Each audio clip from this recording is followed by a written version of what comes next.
Ah, tudo para a internet, beleza? Vai estar com eco mesmo, acontece nas melhores e piores famílias. Jogos de terror.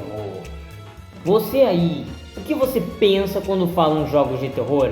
Silent Hill é um jogo com uma gameplay sólida, uma franquia com uma história interessante, com 300 bilhões de finais, cada um com seu devido sentido dentro da sua respectiva timeline. Ou então The Last of Us, que também é um ótimo survival horror, e para você que gosta de jogos de tiro, também tem bastante essa pegada, com cutscenes mais cinematográficas, com melhor apego emocional aos personagens. Ou Resident Evil, você pode só desligar o seu cérebro e sair dando tiro, um monte de zumbi. Uma franquia que tem uma gameplay diferenciada a cada jogo, não só dando tiro, mas às vezes inimigos também, sua maior variedade. Enfim, às vezes você vai pela história, às vezes você vai pelo susto, às vezes você vai pelos dois, às vezes você só vai pelo clima mesmo de tensão do jogo de terror. A diferença é que você não está assistindo, você está controlando o destino do personagem. E é por isso que jogos de terror também são tão conhecidos e muitos canais são dedicados somente a jogos de terror. Mas o meu jogo de terror pessoal que eu gosto do fundo do coração é Doki Doki Literature Club. E do que esse jogo trata?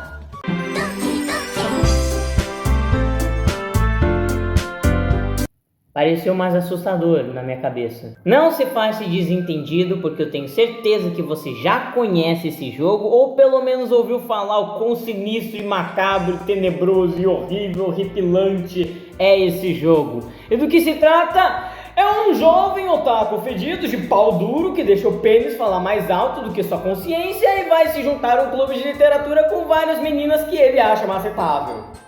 Pois é, parece um filme de sessão da tarde mais 18, mas vai por mim, é muito mais do que essa bosta que eu acabei de descrever. É exatamente isso que eu irei fazer hoje, analisar 3 pontos cruciais desse jogo que faz ele ser tão grandioso para mim. O primeiro são os personagens, o segundo é a história e o terceiro é a subversão narrativa. Mas vamos com calma, vamos primeiro aos personagens. Iremos falar do protagonista. Ele não tem um nome no jogo, é a gente que dá um nome pra ele, mas ele já tem uma característica e uma vida já definida. Ele só não tem um nome mesmo, mas ele é um personagem já definido.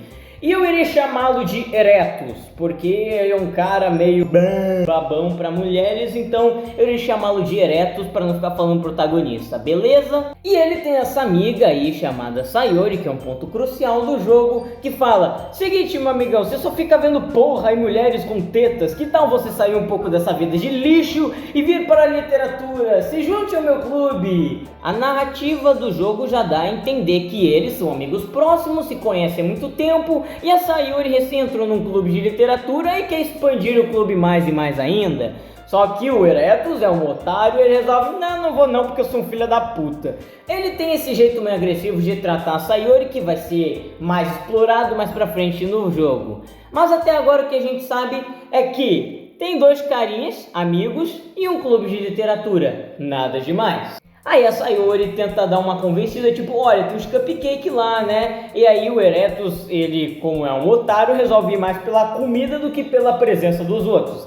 Aí chegando lá, ele vê que tem umas minas que ele acha gata e pensa: lugar interessante, né? Caramba, porra, vamos lá, clube do livro, caralho. E dentro desse clube de literatura conhecemos mais outras 3 personagens: a Natsuki, a Yuri e a Mônica. Essa eu vou deixar pro final, já que é um ponto interessante do jogo, diga-se de passagem. É um jogo realmente que simula um date simulator. Pera aí, um simulador que simula um simulador? É porque a narrativa de Doki Doki, ela já tá uma subentendida de que tem alguma coisa mórbida acontecendo. Como por exemplo, em alguns diálogos, a Sayori deixa escapar que ela não quer ajuda, que ela prefere ajudar os outros do que ajudar a si mesma, porque ela não quer que os outros fiquem preocupados com ela. Ela não quer ser o centro das atenções, entre aspas. E quando você vê esse diálogo, você pensa: não, peraí, minha filha, não é assim que funciona, calma lá. O que você tá pensando, cara? Então, sim, até agora as características são bem planas, bem rasas. O Eretus é o protagonista otário, a Sayori é a felizarda, aí a Natsuki introduzida, ela é a garota de meio metro, fofinha, mas irritadinha, que odeia ser chamada de fofa. A Yuri é a inteligentona, mas meio esquisita em alguns quesitos. E a Mônica é a anfitriã, ela é a líder. Poxa, que jogo fofinho! Como é que essa porra pode ficar sinistra a ponto de ser considerado mais 18 quando lançou a versão definitiva na Steam? Não sei. Vamos analisar mais então. Esse jogo é dividido em 3 atos. O primeiro, que é umas 2 ou 3 horas de jogatina, só introduzindo todos os personagens num cotidiano corriqueiro e tudo mais. Aí o segundo ato, que eu já vou chegar mais em breve, é quando as coisas estranhas começam a acontecer. E aí o terceiro ato também é a parte do terror 100%, e é isso aí, meu nobre. Se você tava querendo terror, agora você vai ter. O terceiro ato é complicado. O que a gente vê no primeiro ato? Coisas de sessão da tarde. O Eretus se apaixonando por alguma das garotas de acordo com as escolhas que você vai fazendo no jogo. Porque Doki Doki Literature Club é um graphic novel, alguma coisa assim. Tá aparecendo aqui na tela como se escreve. É um jogo meio, sei lá, livro, gibi das ideias, que você vai lendo e vai fazendo escolhas. É como se fosse um point and click. Só que eu acho interessante porque, como ele tem uma história boa para contar, você acaba ficando imerso no jogo, mesmo que não seja tanto jogo assim, é mais textão. Então se você não gosta de ler, você se fudeu. Se você gosta de ler, parabéns, você ganhou um prato cheio, PNGs e muitas caixas de texto, cara! E depois que a gente vai conhecendo cada personagem, a gente vê que cada uma tem um problema pessoal, humano, realista, reconhecível, que as pessoas podem de fato olhar para aquele personagem e falar: porra, nossa, eu tenho isso, um amigo meu tem isso e tudo mais. Ou seja, são personagens relacionáveis que vão construindo relações com o Eretus e ele vai se desotarificando, ou seja, ele vai percebendo que, olha, não é que é legal fazer amizades, não é que essas pessoas são interessantes, não é que eu sou realmente um cuzão várias vezes. Conforme a narrativa anda, a Sayori vai se desgastando emocionalmente, vai se mostrando mais, ter depressão e etc. E aí no final do primeiro ato, a gente vê que a Natsuki está numa situação terrível, conversa com ela, e o jogo nos dá 2 escolhas. Ou a gente pode falar que ela é nossa amiga mais querida, ou a gente se declara, a gente fala: eu te amo. Não importa qual das 2 escolhas você faça, essa tela aqui dos dois se abraçando vai aparecer. Aí no dia seguinte, quando o Eretus vai pro clube de literatura e tudo mais, ele vê que só a Mônica tá por lá, aí ele fica preocupado com a Sayori, aí ele vai na casa dela, aí ele abre o quarto dela. Vocês já entenderam, né? É um assunto delicado, assim. Não é à toa que o jogo é para maiores de 16 anos, porque ele usa esses assuntos assim para justamente manipular os nossos sentimentos durante a narrativa do jogo. E se eu mostrar a imagem, primeiro, tchau canal, vai pra puta que pariu, foi embora. E segundo, que mesmo se eu pudesse mostrar, não tem necessidade não tem não. Tem gente que assiste para querer descontrair, né? Então vamos agora direto para o ato 2. Primeiro, quando o Eretus ele vê aquela cena e fica horrorizado, ele vomita, ele se sente muito culpado, fica se martirizando. Aí, ato 2 começa. Mas é exatamente o mesmo jeito que o ato 1 começa. Com a Sayori chegando pra você e... Pera, não tem Sayori. E sabe quem que fala sobre o clube de literatura? Exatamente, a Mônica. Porque a Mônica, ela já tinha estudado com o Eretus alguns anos atrás, então eles já se conheciam. Isso foi mostrado no primeiro ato, só que como no primeiro ato a Sayori ainda existia, ou seja, ela não tinha sido deletada do jogo, ela que introduz o clube de literatura pra gente. Mas no segundo ato, não, é a própria Mônica. Então, sim, vários glitches começam a aparecer no segundo ato. Tudo que tinha Sayori não existe mais no segundo ato, e todas as outras coisas que existiam no primeiro ato existem aqui no segundo, só que um pouco mais complexos. Não importa as ações que você faça no segundo ato, eles vão ter um resultado levemente diferente do primeiro. Ou seja, as reações vão ser mais exageradas, assustadoras, macabras. Tá aí a subversão narrativa que eu amo tanto nesse jogo. Primeiro ato são praticamente 2 ou 3 horas de gameplay. Só que a história ela é tão gostosinha de acompanhar. Os personagens eles são tão carismáticos em seu próprio jeito, estranho, mórbido ou fofo em algum jeito, que você acaba se engajando na história e você às vezes até esquece que é um jogo de terror. Nada realmente ruim acontece, exceto obviamente a Sayori, né, fazendo aquele negócio no final do primeiro ato.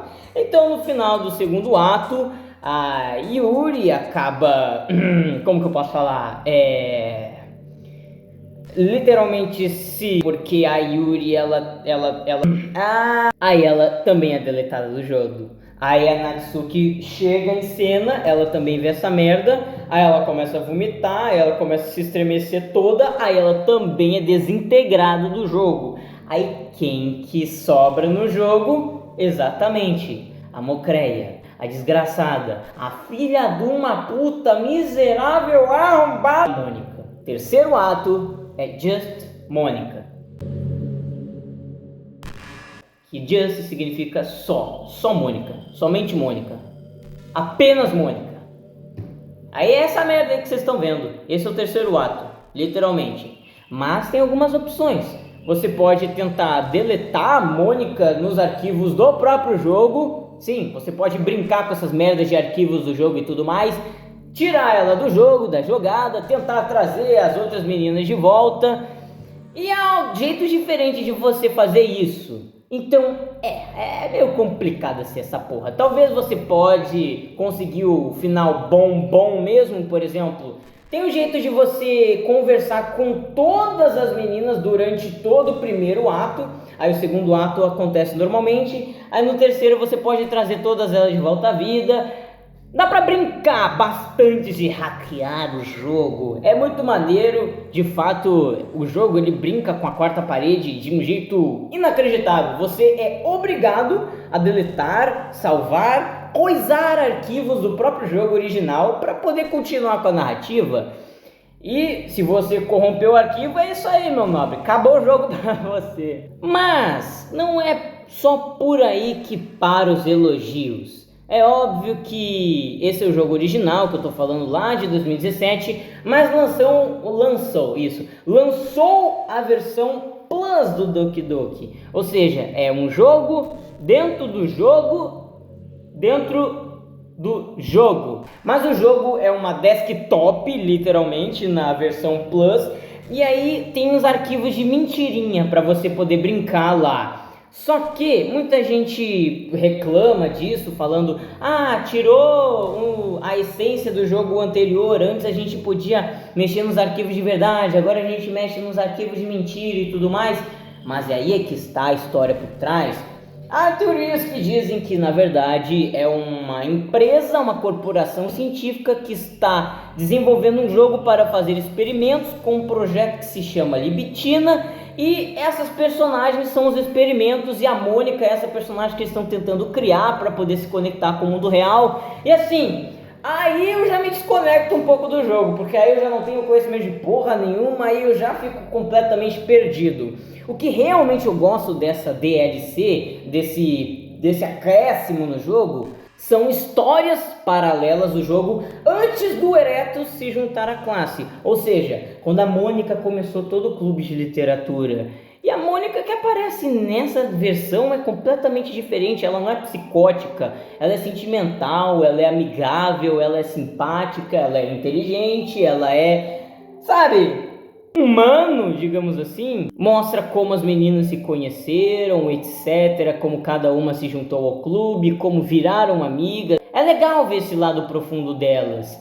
E é muito triste saber que mesmo sendo personagens de videogame, elas têm um destino cruel. E na minha opinião, o que é o ápice do jogo mesmo é a vilã do jogo, a Mônica. Ela é uma desgraçada que você adora odiar. Ela é desprezível. Ela vai matando uma por uma das amigas dela, tirando da jogada para ver se consegue ter atenção, não com o Eretos, que é o personagem, com a gente, porque ela se interessa pelo mundo real. Ela pode até estar apaixonada por a gente, eu acredito que não. Eu acho que ela está fascinada com a ideia que está conseguindo se conectar com alguém do mundo real. O mais próximo da liberdade que ela vai conseguir é um contato com a gente. Então ela quer saber, ela está curiosa, ela quer saber de tudo, como é que é a vida real. Tem até um esquema de detector de OBS, captura de câmera, que se alguém estiver fazendo uma live ou gravando um vídeo por cima do jogo, ela conversa com o público e fala: ah, então você está gravando, filha da puta? É muito interessante. O jogo consegue detectar o nome do seu computador e te chamar não pelo nome que você colocou no jogo, mas pelo nome do seu computador. Se seu nome for Cláudio no computador, ela vai te chamar de Cláudio no computador. Se o nome do seu computador for o nome de uma empresa que você trabalha, ela vai te chamar pelo nome da empresa que você trabalha também. Às vezes dá uma brochada, mas é interessante ver que o jogo, ela cria uma personagem tão fascinada pela vida real que ela esquece do ambiente que ela vive para tentar se conectar com o nosso que tá fora do alcance dela. Isso é muito louco, cara. Eu adoro o conceito da Mônica em si. Ela é uma vilã que a gente não vê todo dia nesses jogos de terror. Ela é uma desgraçada? É uma manipuladora? Mas é uma personagem bem escrita, assustadora, desgraçada, arrombada, que dá ódio só de pensar. É exatamente isso que um vilão pode ser, por exemplo. Um vilão pode ser um coitadinho, ai, meu Deus do céu, tadinho, pode. Mas às vezes ele pode ser só 100% desprezível. E a Mônica é literalmente isso. Ela foi programada para a destruição, diga-se de passagem. E destruição num jogo de terror combina, destruindo e conhecendo cada uma de suas amigas, um por um, porque ela sabe muito bem o que atinge elas. Por exemplo, a Natsuki, ela tem problemas abusivos com o pai dela, que maltrata ela, que é um otário escroto com ela. É terrível, né? Assim, quando você faz a missão dela no jogo, até de destruir o seu coração, ela não gosta de ser chamada de fofa por causa desses problemas. A Yuri com, a ficção de facas e objetos pontiagudos dela também é algo que preocupa. A Sayori com a depressão. E aí a Mônica faz questão de pegar um por um desses problemas e ampliá-los, aumentá-los, só para que cada uma delas saia do caminho do protagonista e até o protagonista, porque ela para de se referir ao protagonista e começa a conversar com a gente. Isso é desprezível e eu adoro isso. Não porque eu sou um masoquista, peraí também, né? Eu não sou, não. É porque isso dá um medo do caralho. E é uma das primeiras vezes num jogo de terror que eu não tive controle do meu jogador. E normalmente eu gosto de jogos de terror e de suspense, porque diferentemente dos filmes, eu tenho controle do que está acontecendo. Mas nesse jogo não. É a Mônica. E sinceramente, é isso que eu gosto, num negócio de gelar o toba. É cada frase que ela fala que puta que pariu, me dá um gelo. Então, é por isso que eu gosto de Doki Doki Literature Club, é por isso que ele é o meu jogo de terror favorito. Apesar da simplicidade da proposta, ele consegue, executá-la com maestria. O começo é tão agradável que você começa... Inclusive o primeiro ato tem tanta piadinha assim, tipo as garotas elas fazem tanta piada entre si que você começa... Ai, que joguinho fofinho! Para aí quando a coisa de terror vir, te acerta em cheio. E Doki Doki é inesperado mesmo que você saiba quem é a vilã, porque o jogo trabalha com tensão de um jeito maravilhoso. E é por isso, meus amigos, que eu não leio.